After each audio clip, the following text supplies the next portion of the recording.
지난주에 사도 바울이 어떻게 해서 교회에 부양받을 권리를 포기해 가면서까지 자신의 복음을 증거하는 것에 초점을 맞추었느냐라고 하는 것에 대해서 우리가 생각을 해 보았습니다. 그만큼 바울의 마음속에는 복음에 대한 열정이 끊임없이 솟구쳐 올랐기 때문입니다. 오늘 말씀의 제목이 복음과 성도입니다. 바울의 마음속에 심겨졌던 그 복음에 대한 열정, 그것이 우리의 마음속에도 심겨지기를 소망하는 마음으로 이 말씀을 준비했습니다. 우리가 바울과 같이 똑같은 삶을 살 필요는 없다 할지라도 적어도 복음에 대한 열정만큼은 우리도 동일하게 가져야 할 필요성이 있고 요청을 받고 있기 때문에 이제 그 바울의 복음에 대한 열정을 우리가 말씀을 통하여 새겨보면서 우리 가운데 다짐이 있는 복된 시간이 될 수 있기를 바랍니다. 바울의 마음속에 어떻게 해서 이와 같은 복음에 대한 열정이 생겨났느냐라고 하는 것을 한마디로 이야기하면 소명의식 때문에 그렇습니다. 소명이라고 하는 것은 부르심이라는 말인데 하나님께서 우리들을 사탄의 영역 가운데 있었던 우리들을 부르셔서 하나님 나라로 옮겨주셨습니다. 그것을 구원이라고 말을 하는데 이 구원이 일어날 때 우리를 부르십니다. 그런데 제가 오늘 말씀드리고 있는 바울의 소명의식이라고 하는 것은 이 구원에 대한 소명뿐만 아니라 그것을 포함하여 한 걸음 더 나아가서 그렇게 구원받은 백성에게 하나님께서 각각의 삶에 맡기신 사명들이 있는데요. 그 사명으로의 부르심, 이것을 가리켜서 제가 좀 소명이라 이렇게 말하고 있는 것입니다. 즉 바울이 복음에 대한 열정을 가질 수 있었던 것은 이와 같은 자기를 부르신 그 사명에 대한 의식이 분명했기 때문인 것입니다. 오늘 말씀 16절과 17절 그리고 18절에 있는 말씀이 우리들에게 바울의 소명의식에 대해서 잘 보여주고 있습니다. 16절을 보시죠. 내가 복음을 전할지라도 자랑할 것이 없음은 복음을 전하는데 자랑할 게 없습니다. 그 말은 내가 아무리 복음을 전하는 수고를 한다 할지라도 그것은 나의 공로가 아닙니다. 라고 하는 말입니다. 그 다음 내가 부득불 할 일임이라. 부득불이라고 하는 말은요, 어쩔 수 없이 마땅히 반드시 의무적으로 이런 말입니다. 이것을 한 단어로 표현하면 빚입니다.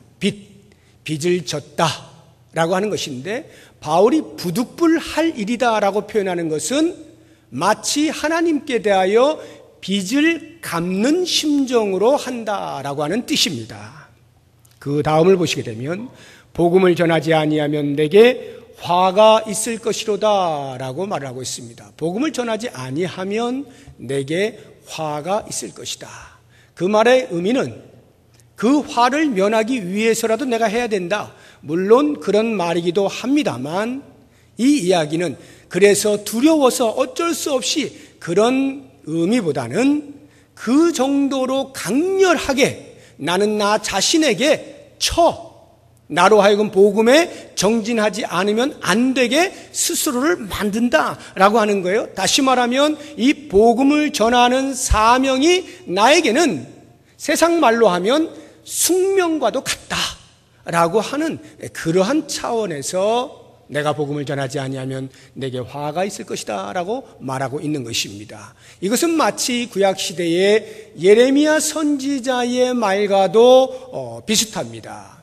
예레미야 당시에 거짓 선지자들이 평안이다 아무 일도 유다에는 일어나지 않는다 평안하다라고 말을 할 때 예레미야는 하나님께로부터 음성을 듣고 이 유다가 곧 멸망할 것이다라고 하는 것에 대해서 전하지 아니할 수가 없습니다. 외쳤습니다. 그랬더니 그 거짓 선지자들과 선동되어진 백성들이 예레미야를 조롱합니다. 무시합니다. 우습게 여깁니다.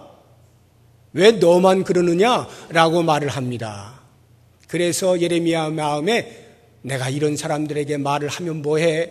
라고 더 이상 말을 하고 싶어 하지 아니한 그러한 한편이 있는가 하면 그럼에도 불구하고 그 다음 이야기를 우리가 말씀을 통해서 같이 한번 보도록 하겠습니다. 예레미야서 20장 9절 말씀입니다. 자막을 통해서 나올 겁니다.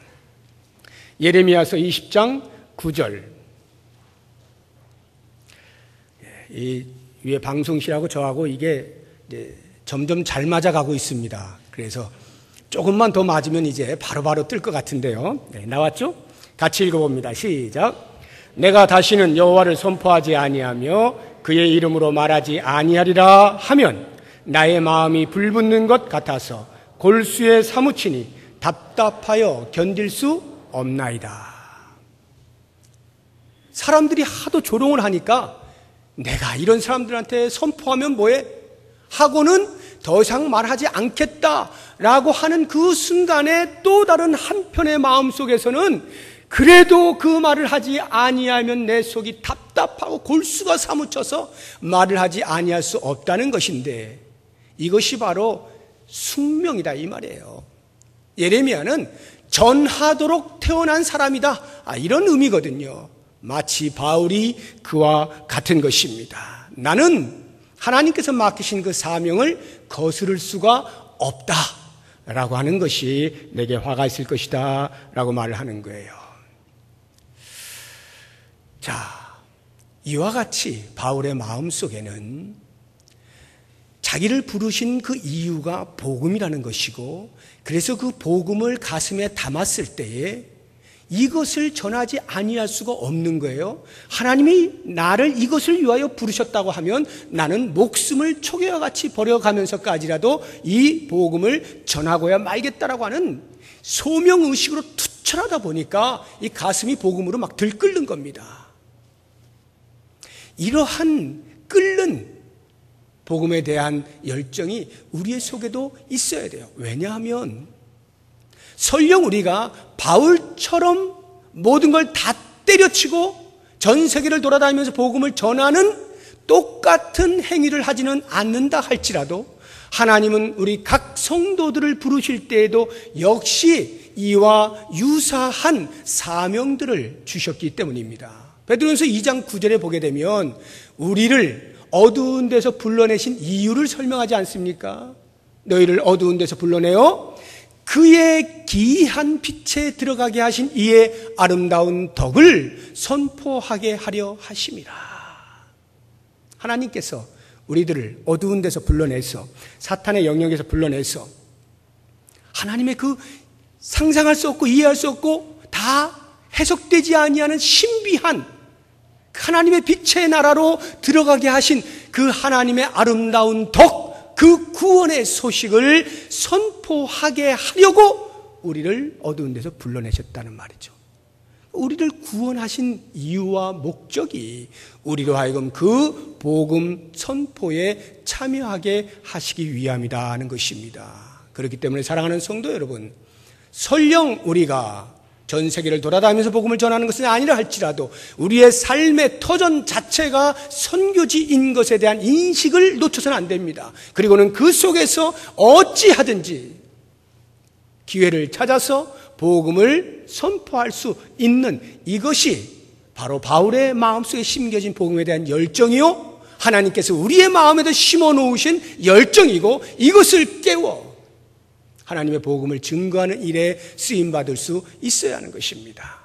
이와 같은 복음에 대한 열정, 소명의식으로 투철하다 보니까 바울은 이렇게 고백을 하는 거예요. 19절을 보십시오. 19절 다 같이 시작.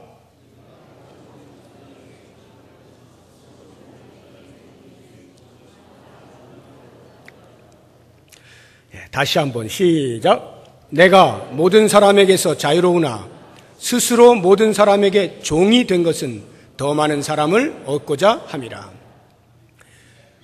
소명의식으로 투철하다 보니까 이 끓는 열정을 주체할 수가 없어요. 그래서 바울이 말합니다. 나는 원래 자유인이다.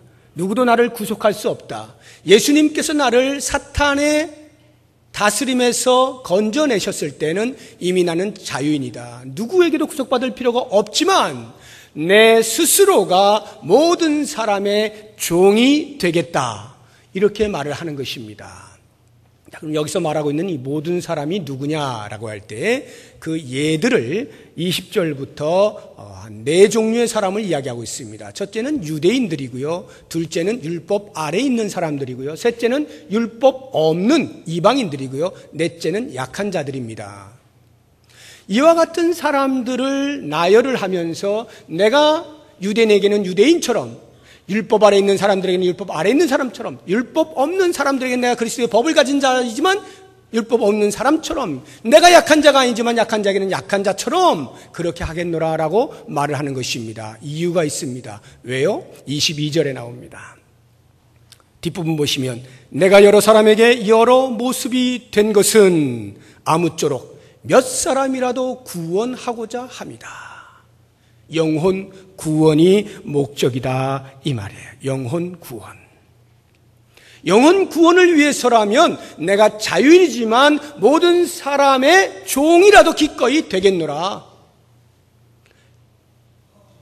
각 사람의 모양대로 내가 모습을 바꾸어 가면서까지라도 그들을 구원할 수만 있다면 나는 기꺼이 그렇게 하겠다라고 말하는 거예요.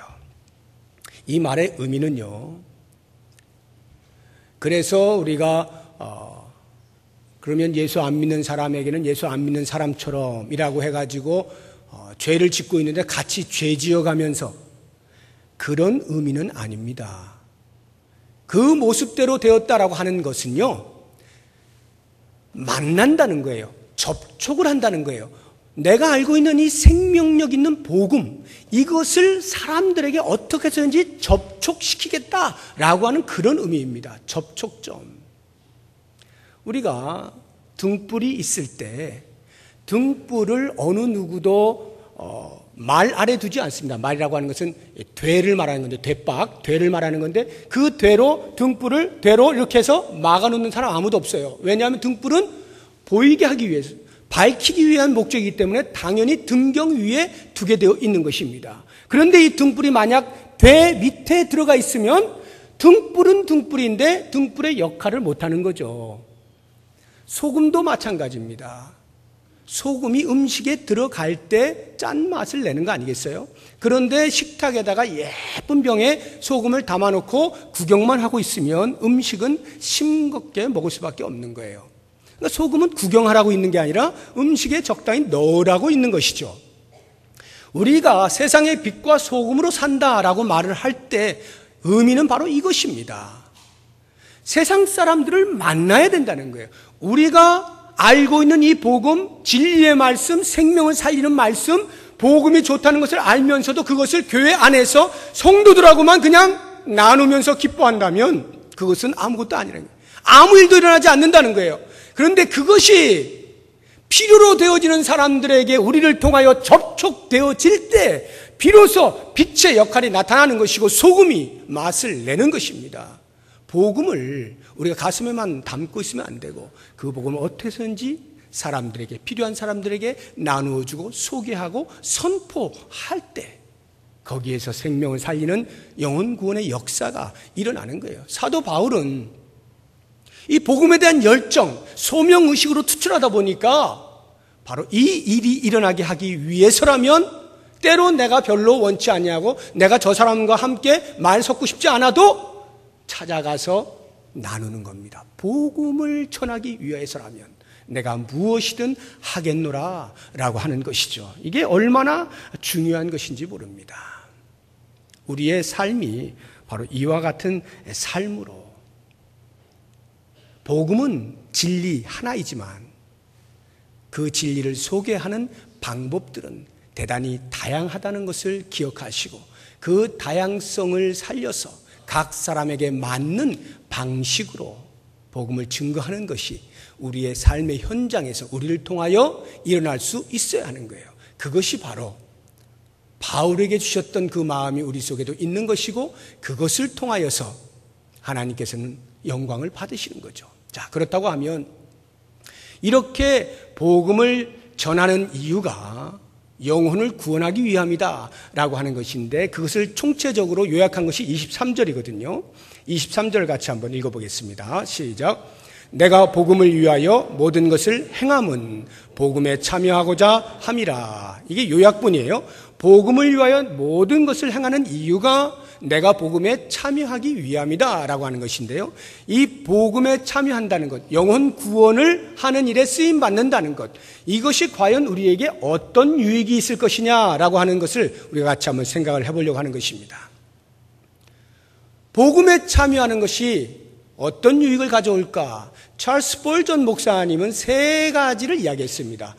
우리가 복음에 동참하게 되어질 때 하나님이 유익을 받으시고 교회가 유익을 얻게 되어지고 나 자신 개인이 유익을 얻게 된다, 이렇게 말씀을 하셨는데요.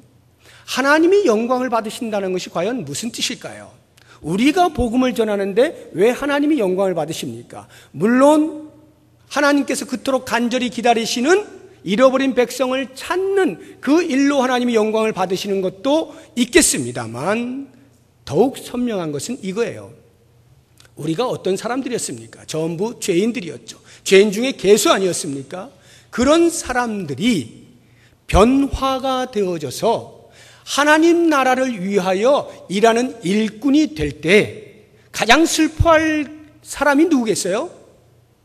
사탄이죠. 우리를 원래 지배하고 있던, 다스리고 있던 사탄이 무력화되는 것 아닙니까? 자기의 영역이 좁아지는 것 아니겠어요? 그러니 사탄이 가장 슬퍼하게 되어지고, 사탄이 가장 슬퍼하는 그 자리가 곧 하나님의 영광이 가장 잘 드러나는 곳이 될 수밖에 없죠. 사탄의 지배하는 영역에서 하나님의 다스리시는 것이 올 때 하나님의 영광이 가장 빛나는 것 아니겠습니까? 우리 같은 죄인들이 변화되어서 하나님의 말씀을 증거하는 하나님의 사람들로 바뀌어질 때, 그 일에 동참하게 될 때 사탄은 눈물을 흘리는 것이고, 거기에서 하나님은 영광을 받으시게 되는 것입니다. 사도 바울이 처음부터 사도 바울이 아니었습니다. 예수 믿는 사람들을 잡고 옥에 가두고 죽이는 핍박자 사울이 변화되어 바울이 된 것이고요. 3년 동안 그렇게 열심히 예수님을 따라다녔지만 결정적인 순간에 예수님을 배반할 수밖에 없었던 배반자 베드로가 그리스도를 만나게 되면서, 부활하신 주님을 만나게 되면서 자기의 목숨까지도 아까워하지 아니하고 담대하게 외치는 사도가 되었고요. 방탕하고 음란했던 어거스틴이 어머니의 기도를 통하여서 결국에는 말씀을 듣고 변화되어져서 오늘날의 성 어거스틴이라는 이름으로 불려지고 있는 이 모든 일들, 지금도 여전히 역사 가운데서 하나님의 사람들로 쓰임받는 사람들이 과거에 사회적으로도 이름조차 거론할 수 없을 만큼 악한 짓을 했다 할지라도 하나님께서는 그 사람을 변화시켜서 놀라운 일들을 행하게 하실 때, 바로 거기에서 사탄은 더 이상 힘을 쓰지 못하게 되고 바로 그 자리에서 하나님의 영광이 찬란하게 빛나게 되는 거예요. 그러므로 우리가 복음을 전한다는 것은 곧 하나님이 영광을 받으시는 유익을 얻으신다라고 하는 것입니다. 두 번째로 교회가 유익을 얻습니다. 우리가 복음에 참여하게 될 때 교회가 유익을 얻어요. 교회가 유익을 얻는다는 것은 물론 우리를 통하여 구원받는 사람들이 들어와서 많은 성도들이 생겨나는 그 자체로도 유익이라고 말할 수 있겠습니다만, 그것보다 훨씬 더 중요한 것들이 있어요. 그게 뭐냐 하면 성도들의 삶 가운데 잠재되어진 에너지들이 있습니다. 여러분들 가운데 잠재된 에너지들이 있어요. 각 개개인이 가지고 있는 잠재된 에너지들이 있는데 복음을 선포하는 가운데 그 에너지가 분출이 되는 것입니다. 우리가 예수를 믿었다 할지라도요, 여러분도 이미 아시겠습니다만 교회 안에 모든 성도들이 다 복음에 대해서 뜨거운 열정을 가지고 전부 다 주의 사자로, 전사로 그렇게 나가는 거 아니죠? 몰라서 잠자고 있는 신앙을 가진 사람들이 있습니다.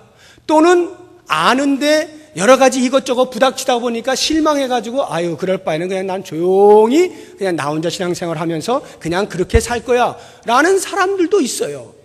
근데 복음을 증거하는 일에 함께 참여하게 되면 바로 그와 같이 잠재되어진 에너지들이 나올 수 있는 통로가 된다 이 말이에요.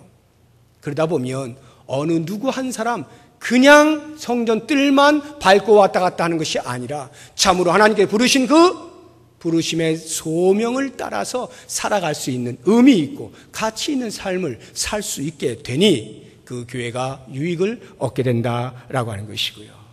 두 번째로 복음에 참여하게 되면 교회가 어떤 유익을 얻느냐 하면 마음이 하나 되어지는 연대감을 갖게 되는 유익을 얻게 됩니다.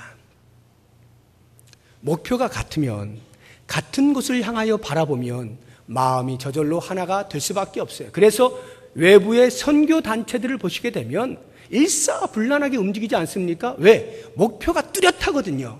그 뚜렷한 목표를 놓고 모여든 단체들이기 때문에 마음들을 모아서 그 목표를 이루어내는 일에 연대감을 가지고 활동을 하는 거예요. 그래서 일반 기성교회보다 훨씬 강력한 복음 전도의 전초 기지들이 바로 선교 단체들입니다. 그렇다고 하면 우리 교회도 역시 마찬가지로 우리가 복음을 선포한다라고 하는 이 복음에 참여하는 일로 마음들을 모으고 성도들이 함께 일어나게 되면 그 같은 목표를 향하여서 마음들이 저절로 하나가 되어지는 거예요. 우리가 마음이 나누어지는 이유가 무엇입니까? 목표가 뚜렷하지 않기 때문이고 우리가 무엇을 해야 될지 알 수 없을 때 오늘날의 교회는 이 교회의 조직을 유지하고자 하는 것에 우리의 에너지가 빼앗기게 될 때 그때부터 그 에너지는 전부 소모 에너지가 됩니다. 낭비하는 에너지가 되고 말아요. 너는 왜 네 위치를 지키지 않느냐? 너는 왜 네 자리를 지키지 않아? 이런 것들로 시시비비를 가리다 보면 이미 에너지는 다 빠져나가고 정작 세상을 향하여서 영적인 전쟁을 벌여야 하는 그 시점이 되면 우리는 아무것도 못하는 거예요. 힘이 없어요. 이미 안에서 출혈을 다 해버렸거든요. 여러분 차가 움직이려면 배터리가 있어야 되잖아요. 그 배터리가 방전이 되면 시동을 걸어도 안 걸립니다. 배터리가 방전이 되는 것은 예를 들어서 오랜 시간 차 문을 열어놓으면 방전이 되죠.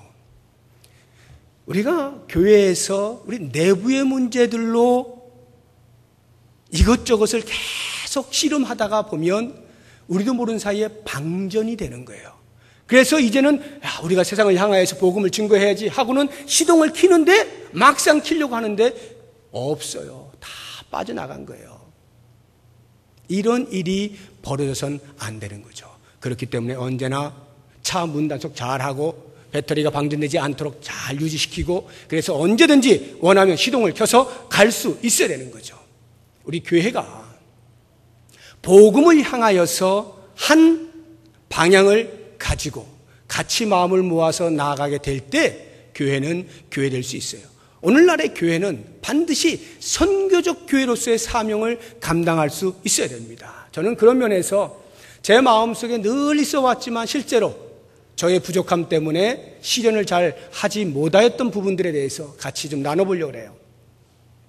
우리 교회가 선교의 부분에 대해서 전혀 안 하는 것은 아닙니다만 심히 부족합니다. 제 눈에는 심히 부족해요.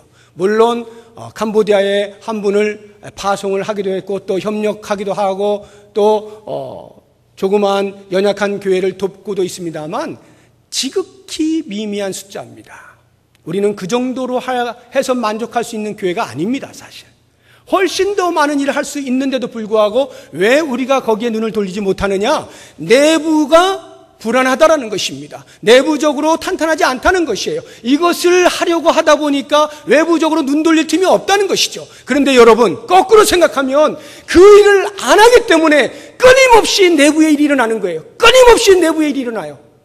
저는 생각합니다. 우리가 이제는 안의 것들에 대해서 너무 우리의 마음들이 빼앗기지 말고 마음을 밖을 향하여 바라보자. 주님이 원하시는 것이 무엇인가, 우리 교회를 통해서 일하시기 원하시는 것이 무엇인가에 대하여 함께 초점을 맞추고 그 일에 전심전력을 하게 되면 우리도 모르는 사이에 이미 자기 치유가 되고 있다는 것을 경험할 수 있는 거예요. 웬만한 바이러스들이 힘을 못 쓰는 겁니다. 적당히 해가지고 다 쫓겨나는 거예요. 우리의 연대감 속에 살아남지 못하는 겁니다. 그런 면에서 저는 이제 당회와 상의를 하겠습니다만 내년이 희년인데요. 희년에 과연 무엇을 할 것이냐. 행사가 중요한 게 아니라 우리의 마음가짐이 어떻게 희년까지 도우신 하나님, 앞으로 또 희년을 바라보게 하시는 그 하나님 앞에서 우리의 마음가짐을 가져야 될 것이냐. 교회의 정체성을 새롭게 하고 교회의 사명을 새로이 바라볼 수 있는 기회가 되어야 할 텐데, 그런 상태에서 제 마음속에 지금 다가오는 것은 이제 우리 교회가 50년이 됐다라고 하면 선교적인 부분에 대해서 더 이상 관망하지 말자. 더 이상 우리가 좀 잘 살면 이라고 말하지 말자. 우리의 힘으로 충분히 감당할 수 있는 에너지가 있습니다. 그것을 이제는 좀 발산하자. 세상을 향하여서 하나님이 기뻐하실 일들을 좀 마음껏 해보자 라고 하는 마음이 있어요. 뭐 여러 가지 많은 일들이 있을 수가 있겠습니다만 가장 현실적으로 저는 우리 교회 안에 구역들이 있지 않습니까? 이 구역들이 모여서 구역 모임을 갖습니다. 단순히 그 안에서 천국을 경험하는 교제 차원으로만 끝나서는 안 됩니다. 그것이 굉장히 중요합니다만 그것을 넘어서는 일들이 필요한데 바로 구역 단위로 선교를 하는 것입니다. 구역 단위의 선교라고 하는 것이 과연 무엇일까? 교회가 선교한다라고 할 때는 나는 그냥 방청객이고 들러리인 사람들이 많아요. 근데 구역에서 선교를 한다라고 하면 이제는 도망 못 가는 거죠. 내가 직접 해야 되는 거예요. 어떻게 할 수 있겠습니까? 가장 쉬운 방법은 헌금을 통해서 후원을 하는 겁니다. 선교지, 선교사님들과 매치를 시키는 거예요. 개척교회, 연약한 교회들 매치하는 거예요. 그래서 그 구역들이 실제로 후원도 하고 그게 얼마가 되었든지 한 구역에 할 수 있든지 없든지 그럼 두 구역, 세 구역이 모여서라도 아무튼 그렇게 후원도 하고 그 소식들을 끊임없이 주고받으면서 계속 구역에서 그것을 위하여 기도하고 그리고 기회가 된다면 기회를 만들어서 그 선교지를 방문도 하고 1년에 한 차례가 됐든 두 차례가 됐든 방문하면서 실제로 우리의 눈을 떠서 선교 현장을 바라보고 그러면서 복음에 대한 뜨거운 열정들을 좀 불러일으키고 이런 일들이 구역에서 일어나게 될 때 아마 처음에는 또 힘들 거예요. 이거 안 하던 거 하려면 뭐 몸이 또 뻐근할 겁니다. 근육이 뭉치겠죠. 그러나 계속 하시다 보면 그 안에 생명이 있다는 것을 경험하게 되어지고 그렇게 해서 구역들이 팔팔 좀 살아났으면 좋겠어요. 하나를 향하여서 우리 모두가 방향을 맞추어서 같이 마음을 품었으면 좋겠어요. 그러면 우리도 모르는 사이에 연대감이 생기면서 하나님 나라를 위하여 쓰임받는 교회가 될 줄로 믿습니다. 교회가 우리가 복음에 참여할 때 어떤 유익을 얻게 되는가? 지난주에 그 아기를 낳았다고 했잖아요. 그 우신혜 집사님이 쪼만해요. 근데 쪼만한 사람이 쪼만한 애를 낳았어요. 2.7kg인가 아주 정말 조그맣게 낳더라고요. 그래서 제가 가봤는데 와 너무 귀여운 거예요. 뭐 이목구비가 뚜렷하고 너무너무 귀여워요. 그런데 그 할머니 할아버지죠. 우경석 집사님하고 김현숙 권사님 입이 이렇게 찢어져 가지고 다물질 못해. 이거는 뭐 다무시오라고 해서 다물어지는 게 아니에요.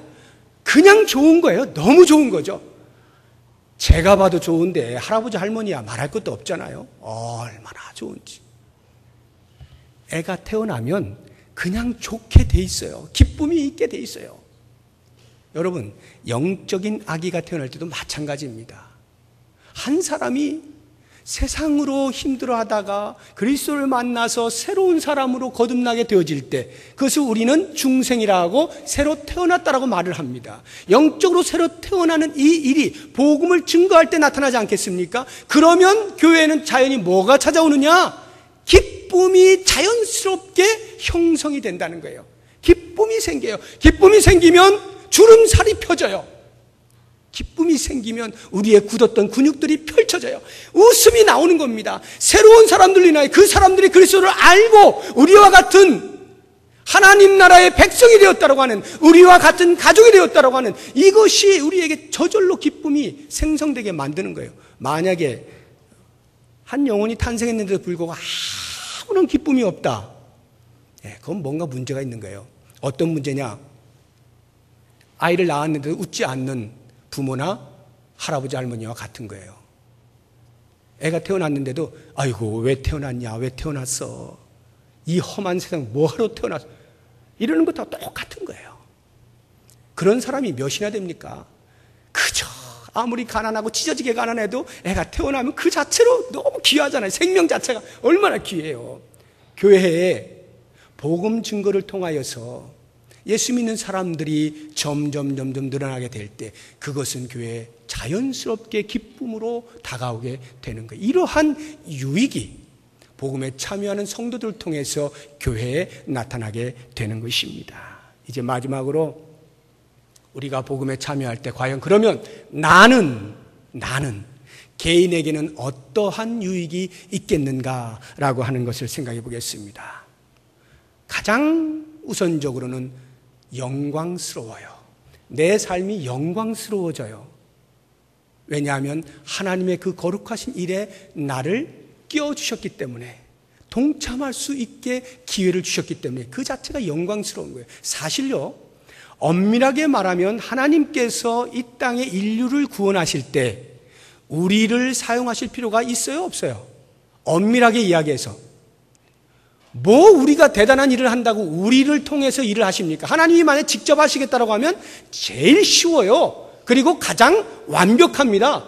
굳이 우리랑 해가지고 씨름할 필요가 없어요.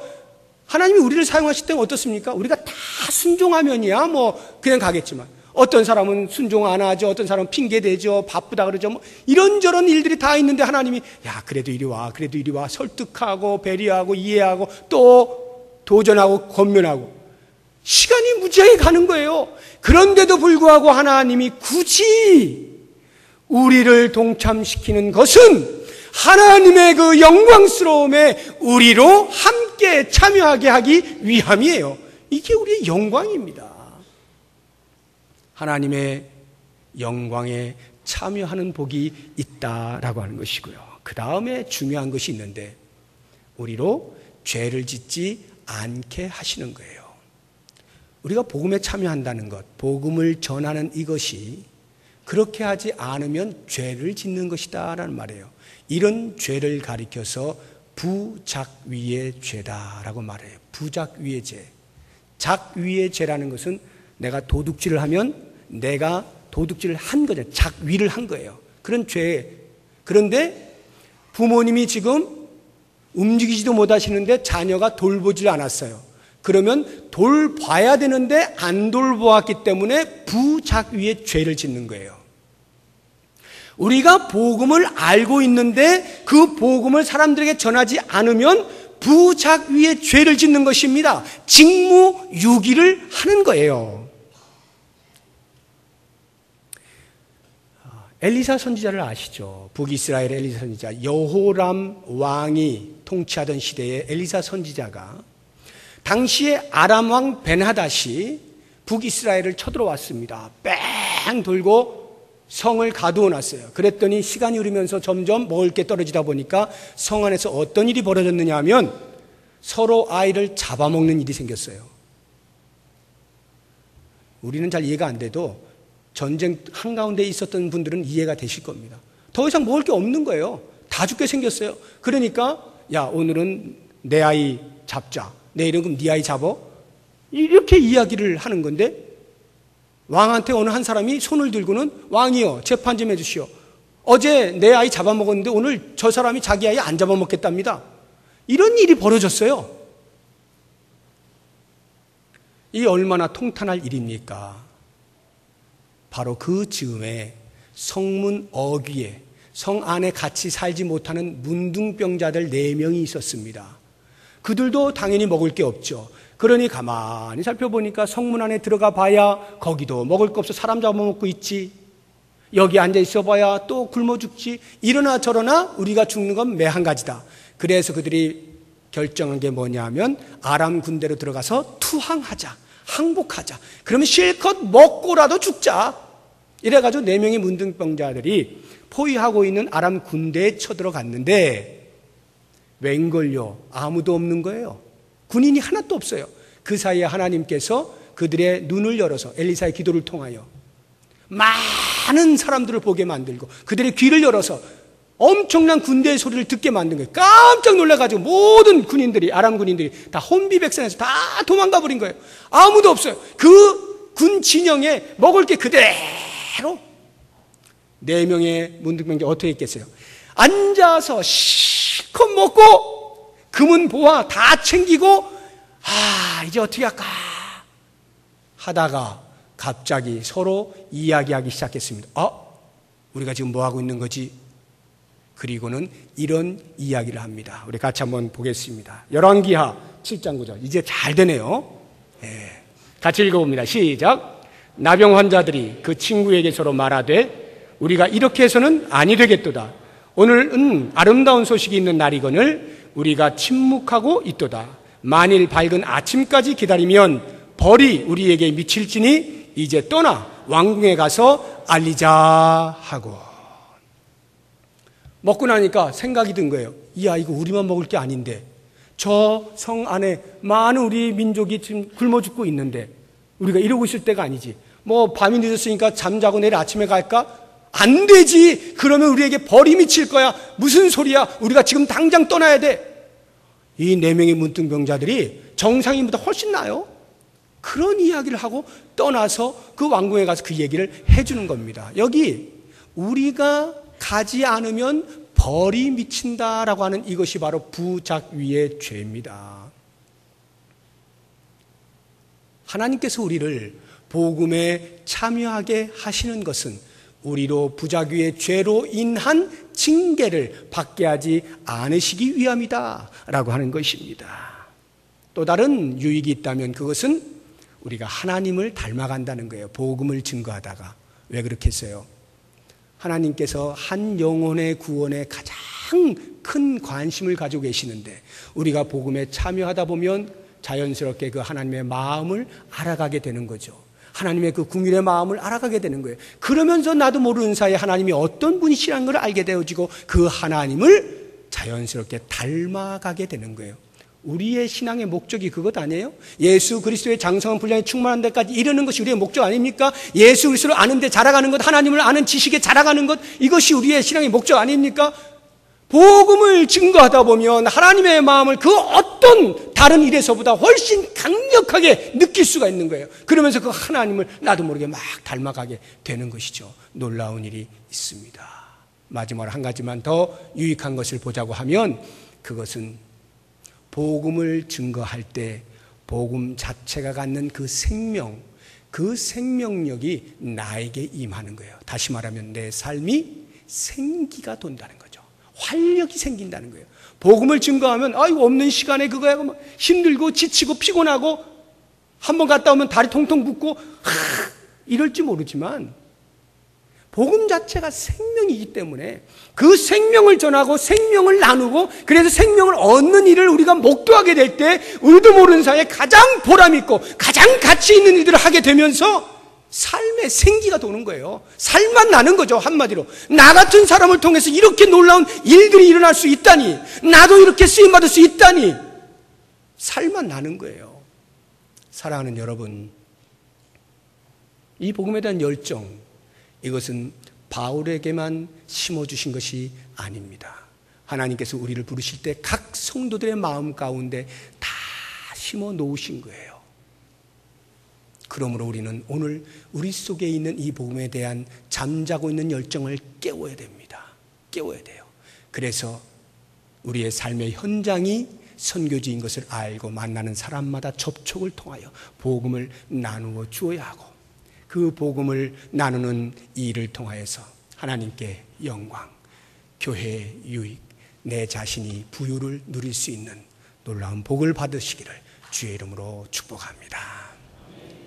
이 시간에 우리 같이 기도하는데요. 먼저 이 찬송 같이 한번 힘차게 부르고 같이 통성기도 했으면 좋겠습니다. 우리 전도할 때 이 찬송 많이 부르는데 505장입니다. 505장 온 세상 위하여 이 찬송 부르고 나서 같이 통성으로 기도하겠습니다.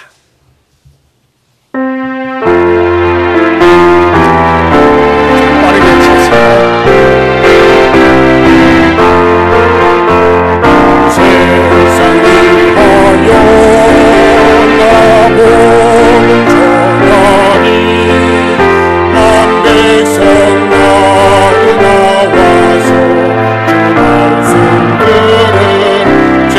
빠져서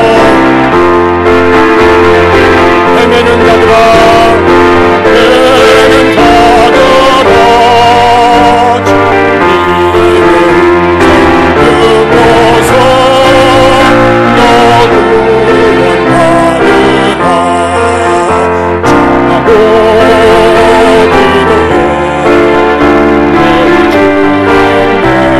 내리라 세상 모든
제가 몇 가지 기도 제목을 드리겠습니다. 함께 통성으로 기도하는데요. 복음을 위해서 내가 주님의 부름을 받았다고 하는 이 사실을 분명히 깨달을 수 있도록 도우시옵소서. 기도하시고 영혼 구원을 위해서 누구든지 만날 수 있게 하여 주시고 그들과 공감대를 형성할 수 있는 지혜를 허락하여 주옵소서. 기도하시고요. 마지막으로 복음에 참여함으로 하나님께 영광, 교회와 나 자신에게 유익을 얻는 복을 누리게 하여 주옵소서. 이와 같은 기도 제목을 가지고 다 같이 한 목소리로 통성으로 기도하겠습니다. 하나님 아버지 감사합니다. 바울에게 주셨던 복음의 열정 우리들에게도 심어주신 것을 감사합니다. 그러나 우리의 마음속에 심겨진 이 복음에 대한 열정을 우리가 혹이나 놔두어 두고 있지는 아니하였습니까? 깨어나지 못한 채 오랫동안 잠자고 있지는 아니하였습니까? 하나님이 원하옵는 우리의 심령을 깨우쳐 주시옵소서. 바울을 사용하신 하나님, 바울을 통하여 전 세계의 복음을 흘러가게 하신 주님, 우리를 통하여서 우리의 있는 그 지역과 우리의 삶의 현장이 변화되어 있는 역사가 될 수 있도록 인도하여 주시기를 원합니다. 우리가 너무나 오랫동안 우리 안에서 우리 자신을 지켜내는 것으로 힘들어하지 아니하였습니다. 이제는 원하옵는 이 한 생명을 탄생시키는 일에 쓰임받을 수 있는 우리가 될 수 있도록 인도하여 주시기를 간절히 소망합니다. 오 사랑하는 아버지, 우리가 하나님의 손에 붙들려서 이 놀라운 일에 동참하게 되어질 때 무엇보다도 하나님께서 영광 받으시는 것을 기억하게 하여 주시옵소서.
하나님,